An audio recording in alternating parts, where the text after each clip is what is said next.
G'day, Hugh here from videsign.com.au, a design company based on the Gold Coast in Australia, and thank you for joining me. I thought today we'd have a look at how you can use Photoshop to create the tilt shift effect, and there's a couple of methods you can use to do that. They're pretty simple and you get good results. So let's hop into Photoshop and see how it's done.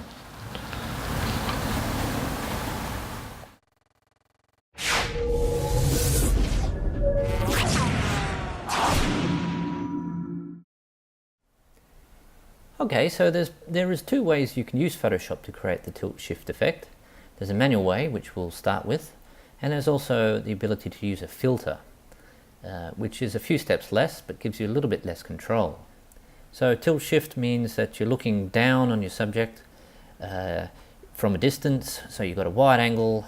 You're going to create a shallow depth of field look to it, which really focuses in on the middle part of your photo, which is the subject that you're wanting to make look miniaturized or like a scale model. Now it's not the easiest of things to do, but with a bit of work you can get there using Photoshop.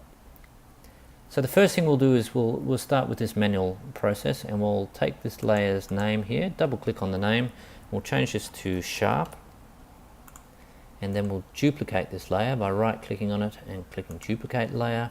Say okay, we're going to call this tilt. So okay, so we've got the two layers now that we will be able to compare the original with what we're doing, and we can always go back to the original if everything goes wrong, which you can sometimes do. So we'll start with the gradient filter here. So if you right click on the tab there, you can get these different options, and we want to use the gradient tool. You want to have the fourth one selected up here, so you've got 5 different options, but you want the fourth one selected, and you want to make sure reverse is not ticked. And you choose a point sort of in the middle, just below the buildings, hold shift down and drag the gradient tool up. But before we do that, say Control Z to undo that, we want to have this masking selected so that it gives us a bit of an idea of what we're doing. So we're doing an actual masking here, so we move that up to about middle of the sky from the bottom of the buildings there, and we want the red to be in the middle because this is what's going to be sharp, and everything that is not red is going to be blurred. So that's why we don't want the reverse selected, and what we don't want is the top and the bottom to be sharp and the middle to be what's going to be blurred. So if we come back down to our masking mode here and undo that, we now have got the top and the bottom areas selected, and the middle is being kept as is, which is good. That's what we want. If it was the other way around, it's something gone wrong, you had reverse ticked and you forgot to untick it, all you've got to do is go shift, control and I to invert it, or come up into select and select the inverse, and it would actually then select these two areas instead of the middle. But we're okay here.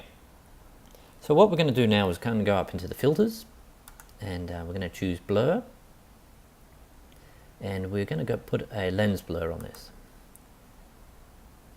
Now what that will do is blur the selected areas that we've got. Now that's at a pretty good sort of blurred level. You want it to be quite blurred because that's the idea of tilt shift, is it is really shallow depth of field, and this is really going to be kept very sharp. Now at the moment it's not perfect because the blur is bleeding into our image here, but we will be able to fix that. So if we're happy with that, we can say okay, and now we can start working on the actual image itself. Now before we do that, I think we'll just add an adjustment layer. So we'll just go layer, new adjustment layer, and we'll add some saturation, because tilt shift photos are always very saturated rather. And that is the style that we're looking for, really pump that saturation in. Now if we come back down to our tilt layer, what we can do is we can add a layer mask, and we can choose a brush, and we want the black to be the foreground color. We want that to be a soft brush that's pretty small actually. And we can zoom in and we can actually fix up some of this this blurring that we don't want. So we'll just keep that around 50% opacity, a reasonably small brush, and we'll just brush back in some detail that has now gone missing. So that's just the process of brushing in these details. And so we want them to, you know, we want to reveal these boats back into the picture, because that is where we are really focusing on all this detail in the foreground, which is what you want from your tilt shift photos, because those boats now look like they're little toy boats floating around in a bathtub. So just keep doing that till we're happy with our detail. And so what we'll do now is just finish that off there, and we'll just get the magnifier over here, and we'll zoom in on this building because it's pretty important. So we'll choose our brush again, make it even smaller, make it around the size 27. Let's get some detail back in to here. We'll build that building there. So brush that in nicely. Okay, if we zoom back out, make it fit screen, you can see, turn this into a miniaturized picture. So what we'll do is we'll just get back to a bit bigger brush, get this opacity down a little, about 20. We'll make the brush quite large and just gently brush back in our details. But because we have a reduced opacity, it doesn't create a harsh effect. It's more subtle at bringing back in the detail, but still keeping it blurred where we like it.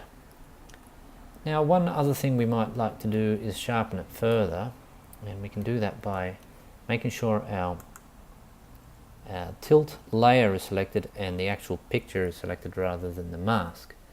And we can come up into Filter, Sharpen and Smart Sharpen, and then we can choose how much we want to sharpen that up by. So we do want to sharpen it a fair bit, but we don't want there to be too much noise in there, but just sharpen up that image a little bit. So we can see, and we'll just let that go through its paces. And then we have a tilt shift effect on this landscape photo. If at all you want to work on a little bit of the brushing out of stuff, we can go a bit heavier on some of it. But generally, that looks pretty good. So we've really got the blurred foreground and background. The fields are out of focus, but the boats and the town are in focus. Now, if you wanted to, we could add a little bit just to the background, just through that hill there, and just increase that maybe a bit more.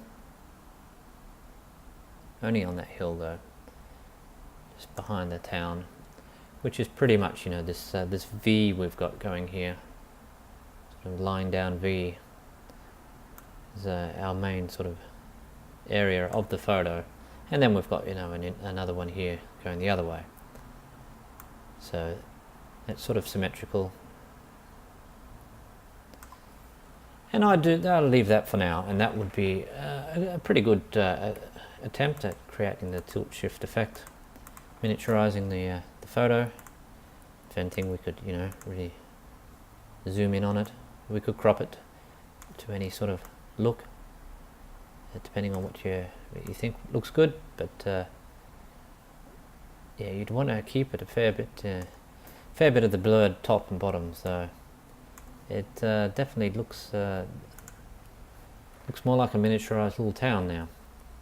Okay, so the second way of doing this, now it's a lot quicker, and we'll get this to fit screen. We don't need to really even create new layers or anything. What we can do is we come up here into filter, and we can go to blur gallery and choose one that's pre-made for us called tilt shift. Now it puts the tilt shift lines in for us, and we can move the focus around depending on where we would like it to be. Now in this case we'll keep it on this little structure here. Now this little circle around here allows us to control the amount of our blur. So if you go all the way up, very blurry, and you come back down and it's not so blurry. So we'll just drag it to about halfway, so it's quite blurry. Now we can adjust where the blur graduates to and from using the dotted dashed lines, and we can use the solid lines to determine where the blur starts.